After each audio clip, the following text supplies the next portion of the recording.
Salut tout le monde, bienvenue à ce troisième vidéo sur le jeu Europe in Turmoil publié par Compass Games en 2018. Dans ce vidéo, nous allons couvrir la Grande Guerre qui peut ou non se déclencher pendant une game. Si la guerre ne se déclenche pas, vous allez vous rendre à la fin. Un joueur va se rendre à -20, l'autre va se rendre à +20, ou vous allez vous rendre à la fin du 10e tour, où là, comme c'est le classique, toutes les régions scorent une deuxième fois. Puis la personne qui est en avance au niveau des VP l'emporte, à la différence que dans ce jeu-là, si le VP est à 0, c'est une nulle. Il n'y a pas de camp qui gagne par défaut. Quand la Grande Guerre se déclare, je l'ai couvert dans le dernier vidéo là, avec la tension puis les jets de crise. Vous allez d'abord déterminer, là, puis là c'est petit en sacrament, là, fait que je vais zoomer pas mal là, pour vous donner une idée, là, même si on ne passera pas à travers tout ça. Là. C'est assez, ben, c'est complexe, je pense, comme il se doit. Là, tu sais, c'est la Première Guerre mondiale. Là, tu sais, on réglera pas ça en 2 secondes. Là. Mais bon, d'abord, vous déterminez chacune des régions. Il y a quoi, il y a 5 régions, je pense que je disais là, sur le board. Là. Fait qu'évidemment, l'Allemagne est toujours appartient toujours aux Central Powers. La France appartient toujours à l'Entente. Euh, bon, la Grande-Bretagne, là, il y a une coupe de conditions, dépendamment de quelles cartes ont été jouées. Même affaire avec l'Autriche et la Hongrie. Même affaire avec la Russie. Puis les Balkans suivent la Russie. Si une de ces deux cartes-là ont été jouées, puis si la Russie n'est pas là, ben les Balkans sont du côté de l'entente. Fait qu'en tout cas, là, c'est très historique, c'est très flavorful. Là, vous passez à travers ça en fonction de quelle carte a été jouée là, dans certains cas. Là. Puis là, essentiellement, vous êtes en train de dire, ben, ces régions-là sont dans le camp, on va le dire de même, des méchants, puis ces régions-là sont dans le camp des gentils. Une fois que ça c'est fait, c'est là où vous allez regarder là, le chiffre en haut à droite de ces marqueurs-là. Alors, quand le chiffre est en jaune, c'est un bonus pour l'autoritaire. Quand le chiffre est en bleu, c'est un bonus pour le libéral. Puis il y a des marqueurs qui vont ici, puis qui sont comme tellement majeurs que ça sert à précipiter la Grande Guerre. Là, je l'ai couvert dans l'autre vidéo, là, mais tu sais, les marqueurs qui sont placés ici là, font en sorte que le malus au jet de crise est de plus en plus petit. Là. Puis il y a des marqueurs qui sont placés ici que ça n'a pas d'impact nécessairement sur les jets de crise. Par contre, ces marqueurs-là ont des valeurs en haut à droite qui vont devenir importantes une fois que la Grande Guerre va être déclarée. Fait que, dans ce cas-là, totalement hypothétique, l'autoritaire a +5 sur son jet, puis le libéral a +4 sur son jet. Fait que chaque joueur lance un D6, ajoute ses modificateurs qui sont là. Si un joueur qui est en avance sur la course navale, qui est l'équivalent de la course spatiale, je le répète, il y a +1 sur son dé. Puis, un joueur a +1 dès qu'il contrôle Constantinople ou, en fait, et ou l'Italie. Fait que là, on va dézoomer un petit peu. Là. Quand même des places assez, des choke points assez importants, là, puis des endroits quand même assez, des pays indépendants dans le jeu, mais sont quand même assez, pays ou villes, quand même assez importants. Fait que, bon, par exemple, si le libéral contrôle l'Italie et Constantinople, il y a +1. OK, quelqu'un qui contrôle les deux n'a pas +2, il y a juste +1. Par contre, il y a un camp qui contrôle un, puis l'autre camp contrôle l'autre, chacun a +1, fait que dans les faits, ça s'annule.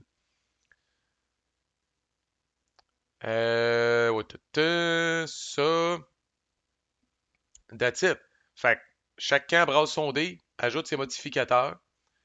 Le joueur qui roule le plus haut score 4 points de victoire, d'abord. Mais c'est pas tout, là. Si, ouais, ça, je veux dire, c'est possible de gagner cette game-là, euh, de gagner une game d'Europe in Turmoil quand vous perdez la Grande Guerre, là. Mais si ça vous arrive, vous me le direz. OK? Parce que là, je répète, là, on commence, là, la personne qui a brassé le plus haut gagne la guerre en théorie, donc score 4 VP. Déjà là.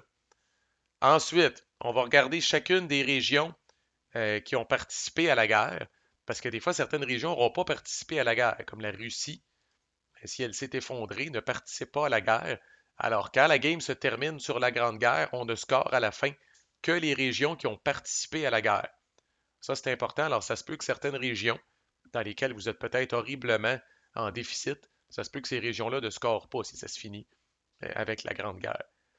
Puis là, c'est extrêmement swingy, là. Fait que le perdant va regarder toutes ses régions à lui. Fait que supposons que moi, je suis le libéral, puis j'ai perdu la Grande Guerre. Bon, ben, mettons, je regarde la France ici, là, qui fait partie de l'entente, donc des perdants. Je roule un D6, j'enlève cette quantité-là d'influence de la France. Un D6, quand même. Ensuite, mon adversaire lance un D6 et il enlève lui aussi cette influence-là de la France. Et ensuite, je relance un D6 toujours pour la France et j'enlève cette influence-là. Donc, au final, moi, je vais avoir enlevé 2 D6 d'influence. Mon adversaire va avoir enlevé un D6 d'influence. On le fait en alternance parce qu'il y a une petite game là-dedans qui est de dire, bon, ben, tu sais, OK, fuck it, j'enlève mon influence dans l'armée française, puis là, je t'en redonne le contrôle. Là, quand arrive l'autoritaire, je lance mon D6, je pogne 3. Est-ce que je décide de perdre le contrôle de l'armée française, moi aussi? Puis là, le libéral roule un D6. Fait que, au total, c'est 3 D6 d'influence qui vont être retirés de la France. Dans ce cas-là, c'est épouvantable. Mais écoute, les ravages de la guerre, comme on dit. Cette influence-là peut aussi être retirée de space adjacentes, space indépendantes qui sont adjacentes à la région comme telle. Dans le cas de la France, ça pourrait être la Belgique, Spain, Portugal, Tunisie, Italie, ainsi de suite. Puis n'oubliez pas, là, elle va scorer. Là. La France a participé à la Grande Guerre, fait que cette région-là va scorer en fin de game. Fait que, d'accord, à moins que vous soyez extrêmement chieux, que vous brassiez 1 sur votre dé, puis 2 sur votre deuxième dé, puis votre adversaire extrêmement bas de le queue brasse 6. Normalement, là, la région va faire pitié en crime pour vous autres, une fois que vous allez avoir fini de passer à travers ce processus-là. Les régions du gagnant de la guerre, euh, le gagnant va ajouter un D6 d'influence dedans et le perdant va retirer un D6 d'influence dedans. Alors, ces régions-là, ça swing un petit peu moins parce qu'ils sont du côté du gagnant, ils sont un petit peu moins maganés. Mais n'empêche, au niveau de l'équilibre, là, fait que, je continue mon exemple. Je suis l'autoritaire, puis l'Autriche-Hongrie faisait partie des méchants. Bon, ben, je lance un D6, j'ajoute ça en influence. Puis ensuite, mon adversaire qui est libéral lance un D6, puis il enlève ça comme influence. Fait que c'est assez, encore là, incroyable. Là. Puis il n'y a pas de restriction quand j'ajoute de l'influence. Je me crisser de l'influence dans les spaces qui sont contrôlés par mon adversaire pour briser le contrôle de tout ça, puis peut-être même le kicker out complètement, puis empêcher d'avoir présence. Et Constantinople et l'Italie deviennent automatiquement contrôlés par le gagnant de la guerre. Fait que si ce n'était pas déjà le cas. Poursuis mon exemple, je suis le libéral, M. Christine Volé. Si ce n'est pas déjà le cas, l'autoritaire gagne contrôle de l'Italie et gagne contrôle de Constantinople, qui, inutile de le rappeler, sont des pays indépendants adjacents, dans le cas de l'Italie, à 3 régions, puis dans le cas de Constantinople, là, à 2 régions. C'est quand même assez important. L'ordre des régions dans lesquelles on fait ça, c'est déterminé par le gagnant de la Grande Guerre. Au cas où que ça ait une influence, le gagnant de la Grande Guerre dit, bon, on commence par la France, après ça on fait l'Allemagne, après ça on fait l'Autriche, Hongrie, c'est lui qui décide. Qu'arrive-t-il, me demandez-vous, si le fameux jet de dés du départ est égal? Ben, le designer arrive avec une twist intéressante. On considère que les deux camps ont perdu la guerre. Que la guerre n'a fait que ravager tout le monde, puis qu'il n'y a aucun camp qui est sorti gagnant. Fait que là, à ce moment-là, en commençant par le libéral choisit une région, encore là, qui a participé à la guerre. Puis on va faire là, le concept là, si c'était sa région à lui, ben, il enlève un D6, son adversaire enlève un D6, puis il enlève un D6. Là, après ça, on passe à l'Allemagne, qui appartient, mettons, là, qui s'est battue du côté de l'autoritaire. Ben, encore là, on traite l'Allemagne comme si l'autoritaire avait perdu. Alors, l'autoritaire enlève un D6, le libéral enlève un D6, puis l'autoritaire enlève un D6. Aucune région ne va gagner d'influence suite à ça. Toutes les régions qui ont participé au final vont se faire enlever 3 D6 d'influence. Il ne restera à peu près plus rien sur le board. C'est un peu incroyable. C'est le fun quand même de passer à travers. Ça fait réfléchir, je devrais dire, de passer à travers ce processus-là, encore là, sur les ravages de la guerre, là, tu sais, la petite influence que vous aviez là, auprès des farmers, des bourgeois, puis des églises, là. Chris, ça prend le bord en esti une fois que la guerre est passée là-dedans. Et je répète, quand ça se termine, parce que la Grande Guerre s'est déclarée, au risque de me répéter, seules les régions qui ont participé à la guerre vont scorer. Et ça, croyez-le ou non, 10 minutes plus tard, c'est la façon simple de résoudre la Grande Guerre. Ça a l'air compliqué en l'expliquant, mais vous suivez la séquence dans le rulebook. Bon ben, qui est de quel bord? Après ça, c'est quoi nos modificateurs respectifs? Puis là, on check le Naval Race, puis on check Constantinople, puis on check l'Italie, puis on lance le dé. Ah ben, Chris, je viens de perdre la guerre. Fait que tu fais 4 VP, choisis les régions dans l'ordre que tu veux. Ah, ça, c'est à ma région. Fait que je lance un D6, j'enlève du stock. Tu lances un D6, t'enlèves du stock. Je relance un D6, j'enlève du stock. Ah, celle-là, c'était ta région. Lance un D6, ajoute ce stock-là. Je lance un D6, j'enlève ce stock-là. Tac, tac, tac, tac. Après ça, on score les régions qui ont participé, où se trouve le marqueur de points de victoire. That's it. L'alternative que le designer donne, et le designer vous avertit, genre, n'essayez pas ça à la maison, n'essayez pas ça si vous êtes débutant dans le jeu, puis j'ai tendance à être d'accord avec lui. Alors, il a l'air à aimer ça, lui, ce concept-là, là, mais dans le jeu vient avec un paquet de cartes de mobilisation. Puis c'est pas sans rappeler le principe de stabilité, là. C'est-à-dire que, là, je les ai classés encore, là, j'ai fait une job vraiment excellente, je vais le dire, si personne ne me le dit. J'ai fait une job vraiment excellente dans le module vassal avec ça. C'est-à-dire que là, au début, bon, quand vous utilisez cette façon-là, là, c'est important de savoir encore là, bon, les Britanniques sont dans la guerre, les Allemands sont tout le temps dans la guerre, mais bon, premièrement, il y a des camps qui se rajoutent. L'Empire ottoman fait partie de la guerre automatiquement contre la Russie. Fait que si la Russie est du côté de l'entente, l'Ottoman est du côté des méchants.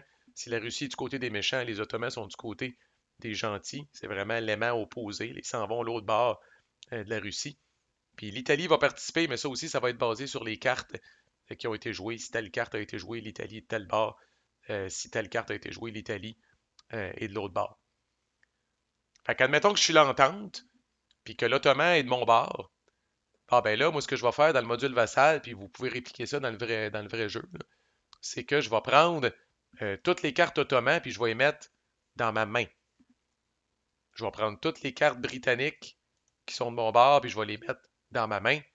Puis on va dire que la Russie était de mon bord aussi. Non, ça se peut pas, parce que j'ai pris l'ottoman. Les Français sont de mon bord, assurément. Puis on va dire, tiens, que l'Italie est de mon bord. Puis là, encore là, c'est pas anodin ce que j'ai fait là dans le module vassal. Vous voyez que malgré que j'ai pris les cartes, j'ai laissé, moi, dans cette grosse crise de fenêtre-là, toutes les cartes possibles et imaginables. Parce que là, vous me voyez venir, là. Là, moi, je m'en viens après ça dans ma main. Alors, voici le tas de cartes que j'ai. Et là, nation par nation, je choisis secrètement une carte. Fait que là, je check mes 4 cartes de mobilisation italienne. L'Italie étant de mon bord, puis j'en choisis une. Puis je la mets face cachée. Je choisis une seule carte française, je la mets face cachée. Une seule carte britannique, je la mets face cachée. Une seule carte ottoman, je la mets face cachée. Mon adversaire fait la même chose avec, mettons, la Russie, l'Allemagne, peu importe, ta, ta, ta, ta, ta, ta. Puis là, après, là, dans l'ordre du chiffre qui est en haut à gauche, on va dire, mettons, qui a des cartes zéro? Quelqu'un a des cartes zéro? Zéro une fois, 2 fois, 3 fois, vendu. Qui a des cartes 1? Là, je pourrais dire, ah, j'en ai une, moi. J'ai pris le plan 15 ici, qui me permet de placer là, un d'influence n'importe où en France, puis de réduire toutes les VP des cartes qui ont mis la France en premier. Là. Certaines cartes, voyons du petit texte en dessous, là, l'Italie en premier, la France en premier, qui représente un peu l'idéologie ou le plan d'attaque des nations dans la guerre. Fait que c'est très semblable à la stabilité. Il y a un peu de bluffing là-dedans, de dire si je joue celle-là, c'est très bon. Si lui joue celle-là, je pense qu'il va jouer celle-là, fait que je vais jouer celle-là. D'après moi, il va jouer celle-là, fait que je jouerai pas celle-là. C'est bien du gossage de même. Puis, encore là, je capote pas là-dessus, mais avec un aide de jeu comme ça, puis du temps en masse, je trouve ça quand même pas si pire. Les effets sont quand même élaborés, puis la combinaison entre ces effets-là est assez élaborée. Ah, tu sais, je pourrais jouer Tyrol War avec l'Italie, puis l'Empire nord-africain avec l'Ottoman, ça me permettrait de faire ci, puis ça changerait le contrôle dans cette région-là, à moins que lui joue ça. Tu sais, il y a énormément, là, on peut passer probablement une demi-heure à virer en rond là-dessus. Fait que, une seule carte choisie pour chaque nation impliquée. C'est choisi en secret, c'est mis en secret, puis c'est résolu en ordre croissant de 0 à 8, basé sur les chiffres qui sont en haut à gauche des cartes. Puis là, vous allez enlever de l'influence, rajouter de l'influence, cochonner l'autre, gagner des VP, puis alouette. Il n'y a pas de concept de gagnant là-dedans. À la fin, quand vous utilisez cette variante-là, vous allez même à faire scorer toutes les régions qui ont participé à la guerre, puis au plus fort la poche, celui qui est en avance au niveau des VP gagne la game. En cas d'égalité, si les VP sont à 0 quand vous utilisez cette variante-là, les deux camps perdent. Là, je dis ça parce que si pour vous autres, ça fait une différence à noter que si la Grande Guerre ne se déclare pas et que les VP sont à 0, le designer dit que c'est un nul. Alors que si on prend cette variante-là, puis on se rend à la fin, puis les VP sont à 0, les deux joueurs perdent. Ça fait l'objet de débats annuels sur BGG. Ça est la même chose, une nulle, puis que les deux joueurs gagnent ou que les deux joueurs perdent. Pour certaines personnes, oui, pour d'autres, non. Personnellement, je m'en calisse. Fait que, voilà, c'est ce fonctionnement-là. Dans la version que j'appelle Boboche, là, qu'on lance un dé, puis on compare, si le marqueur de VP finit à 0, ben, c'est évidemment le gagnant de la Grande Guerre qui l'emporte. Fait que c'est moins Sweeney, ça. C'est pas mal moins Sweeney.